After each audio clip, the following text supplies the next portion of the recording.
Notre recette ici, c'est une déconstruction de creamsicle à l'orange. Une déconstruction, tout simplement, dans le fond, ce qu'on va faire, c'est séparer les saveurs qu'il y aurait traditionnellement dans un creamsicle à l'orange, c'est-à-dire l'orange et la vanille, puis les séparer en différentes parties du plat. Alors, on va avoir besoin de faire des fruits pétillants. Puis pour faire les fruits pétillants, vous avez théoriquement juste besoin d'orange. J'ai décidé d'en faire avec plusieurs autres parce que c'était vraiment une expérience qui était incomparable, puis je la conseillerais vraiment.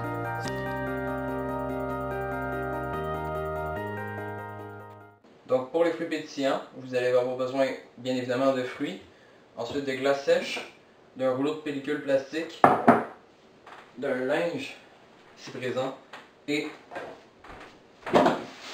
d'une glacière ou de tout autre contenant étanche. Alors on va commencer par déposer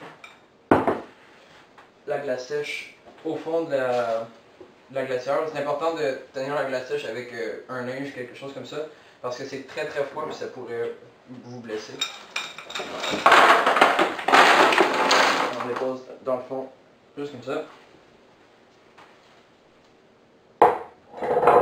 Ensuite, par-dessus, on va déposer notre linge ici, pour pas que les fruits soient directement en contact avec la glace et que ça les gèle, parce que si ça arrive, dans le fond, ça va empêcher de bien les carboniser. Puis on va tout simplement mettre nos fruits à l'intérieur de la glacière, juste comme ça.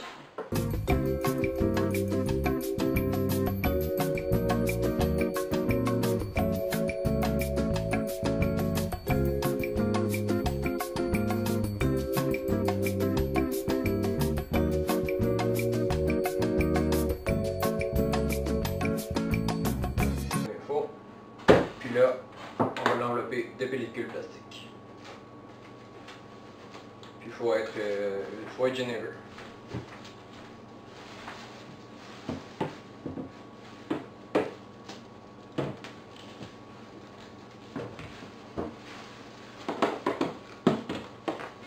La glacière de pellicule plastique, comme vous voyez, je l'ai dit, c'est vraiment généreux, je niaisais pas.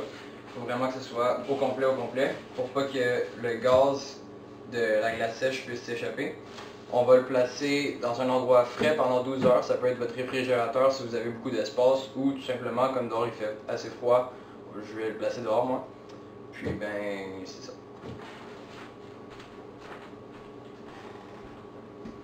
Alors pour la recette de sorbet, vous allez avoir besoin de 400 ml de jus d'orange. Ça peut être fraîchement pressé ou acheté à l'épicerie.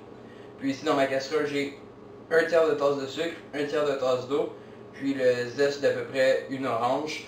Ça peut varier dépendamment de la grosseur de l'orange, bien évidemment. Alors avec ça, on va faire un sirop simple, c'est-à-dire qu'on va le porter sur un feu moyen environ, dissoudre tout le sucre, le porter à ébullition, puis ensuite le laisser refroidir pendant 15 minutes. À ce moment-là, on va le passer dans un tamis pour essayer de retirer tous les zestes. Le sirop est terminé. Je l'ai passé dans le tamis comme je l'ai mentionné auparavant. Puis là, je l'ai mis dans un plat d'eau froide pour le refroidir comme il faut. Ensuite, je vais rajouter ici mon jus d'orange.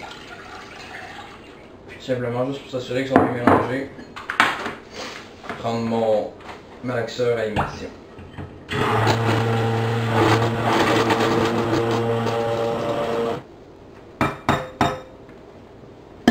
Ensuite,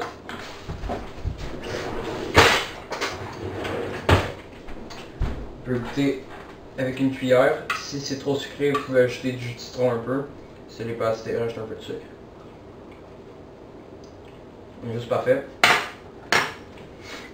Donc, on va le laisser dans le frigidaire.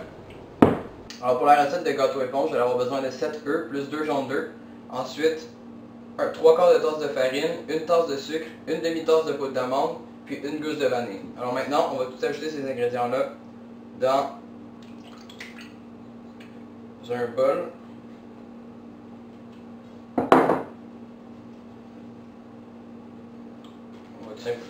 Puis on va le mélanger avec notre beurre à œuf.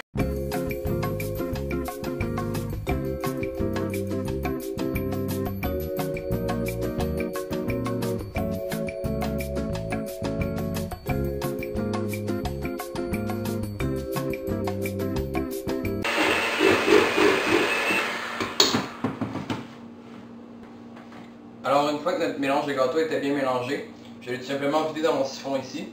Puis je vais incorporer maintenant une capsule d'oxyde de diazote, ce qui va faire gonfler le mélange à l'intérieur, qui va nous donner vraiment un gâteau soyeux et comme un nuage. Alors,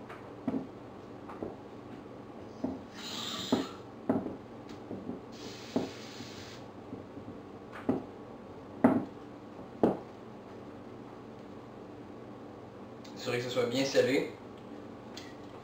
On brasse un peu. On peut le laisser de côté juste un petit peu. Le temps d'aller chercher nos verres. Alors une fois que le mélange avait reposé un peu, j'ai rajouté une autre cartouche de gaz parce que je me suis rendu compte que finalement il n'y en avait pas assez.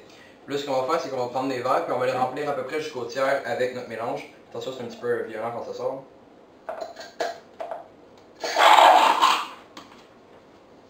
De 1.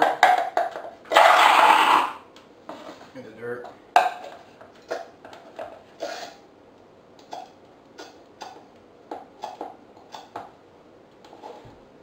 Vous voyez, il n'y a déjà plus de mélange, fait que ça va être... J'en avais déjà fait un avant. Alors maintenant on va les mettre 45 secondes au micro-ondes parce qu'ils sont tellement légers qu'ils n'ont vraiment pas besoin d'un long temps de cuisson. Ils vont gonfler à peu près jusqu'à par-dessus le verre. Alors j'ai bien mélangé le liquide de préparation de sorbet. J'en ai mis, je l'ai séparé en deux, dans deux plats différents que j'ai mis dans le congélateur. J'ai simplement séparé en deux pour qu'ils congèlent plus vite. Maintenant on va juste le transvider dans un mélangeur. Comme ça.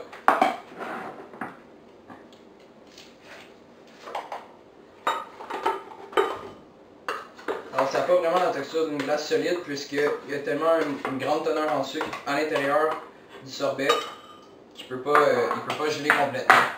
Alors on va le mettre dans le mélangeur. On va partir à une des plus basses vitesses. Alors mélangez-le bien une fois de temps en temps parce qu'on ne veut pas que la partie qui est toujours mélangée dans le fond se mette à fondre. Puis là ça va devenir super liquide puis il va falloir le recongeler puis encore une fois recommencer. Fait que c'est pas pratique.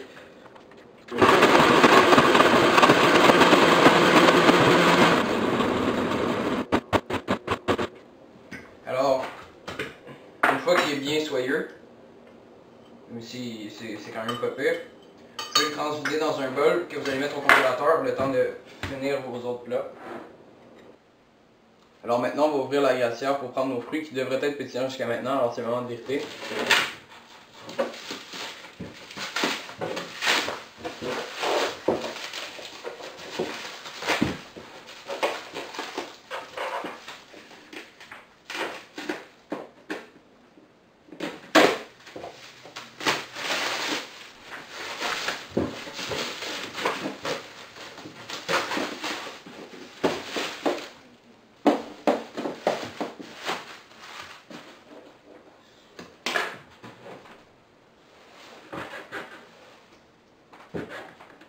Alors ça a bel et bien fonctionné. Ici j'ai un ananas.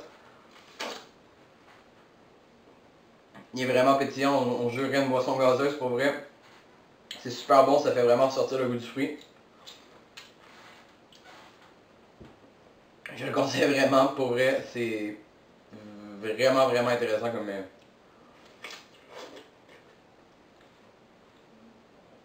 Pour vrai là. Alors maintenant il nous reste simplement à faire la présentation.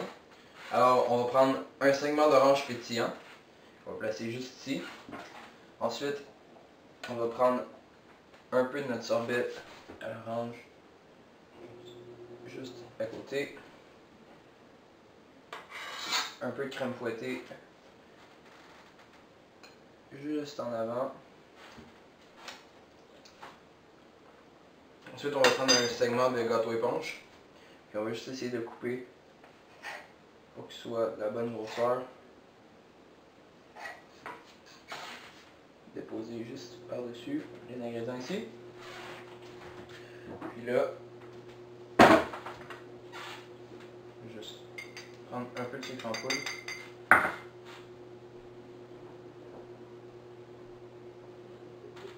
Et voilà.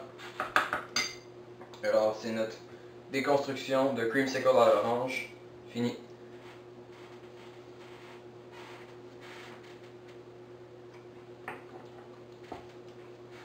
Très bon.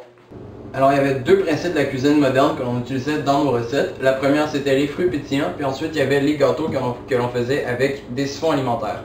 Alors pour les fruits pétillants, dans le fond, ce qu'on utilisait pour les faire c'était de la glace sèche, qui est du CO2 ou du gaz carbonique mis à l'état solide à une température d'environ moins 79 degrés Celsius. Dès que la glace sèche est storée à température pièce, ce qui se passe c'est qu'elle va passer de l'état solide à l'état gazeux très rapidement, ce qu'on appelle la sublimation. Ce que ça va faire, c'est que dans notre cas, comme le contenant était hermétique, on avait scellé comme il faut la glacière, le gaz ne peut pas se sauver puis aller se répandre dans l'atmosphère comme il ferait habituellement. Ce qu'il fait, c'est qu'il reste pris dans la glacière, puis tant qu'il plus ça va continuer à augmenter, mais à un moment donné, la pression va être tellement grande qu'il ne pourra plus se mettre sous forme de gaz juste dans la glacière. Ce qu'il va faire, c'est qu'il y a une partie du gaz qui va aller se dissoudre dans les fruits. Puis, ce que ça va faire, c'est que nos fruits vont devenir gazéifiés, un peu comme de la liqueur, dans le fond, qui applique le même principe, c'est qu'on met du CO2 pressurisé dans le mélange de boissons gazeuses pour faire les bulles, ou comme de l'eau minérale, même principe. Alors ce que ça fait, c'est que une fois que nos fruits sont pétillants, ils sont beaucoup meilleurs pour des raisons quand même scientifiques. Premièrement, la sensation pétillante sur la langue qui, tu sais, ça picote un peu puis presque brûle si on veut, ça fait éveiller nos autres sens, fait qu'on est plus apte à goûter plus fort le goût du fruit. Puis ensuite, il y a aussi le fait que le gaz carbonique, lorsqu'il est dissous dans l'eau, il y a une certaine partie qui se transforme en acide carbonique. L'acide carbonique, comme son nom l'indique assez clairement, c'est un goût acidulé. Ce que ça va faire, c'est que dans des fruits très sucrés comme l'ananas, le bleuet, la fraise, peu importe, ça va venir balancer le goût sucré du fruit en ajoutant un petit peu d'acide. Puis pour finir, il y a tout simplement le fait qu'on n'est pas habitué à manger des fruits qui sont pétillants. Puis même si on sait que le fruit va être pétillant, notre cerveau, il sait pas vraiment à quoi s'attendre. Fait que à chaque bouchée, c'est comme une surprise. Fait que ça permet d'améliorer l'expérience du fruit. Alors le siphon alimentaire, c'est l'équipement qu'on utilisait pour faire notre gâteau. C'est un équipement qui est quand même très courant dans la cuisine moderne. D'abord, ce qu'on fait, c'est qu'on insère un liquide dans la cuve du siphon. Ensuite, on vient le boucher, comme ça.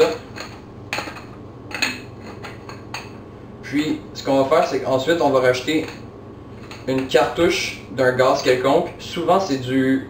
Ici, moi, ce que j'ai, c'est du dioxyde d'azote ou du NO2. C'est un gaz qui est pas très cher, fait qui n'a pas d'effet sur l'humain particulièrement.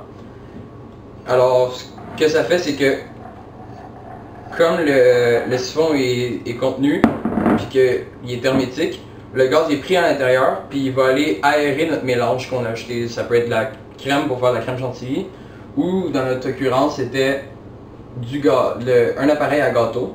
Puis ensuite, quand on va appuyer sur la détente, comme la pression est très grande dans ça, le mélange va être propulsé par l'embout, puis ça va nous permettre d'avoir une mousse très très très légère. Puis après ça, dans le fond, c'était tellement léger que nous autres, notre gâteau, il a pu cuire en seulement 45 secondes au micro-ondes, ce qui est vraiment pas long pour un gâteau, je pense que vous le savez tous.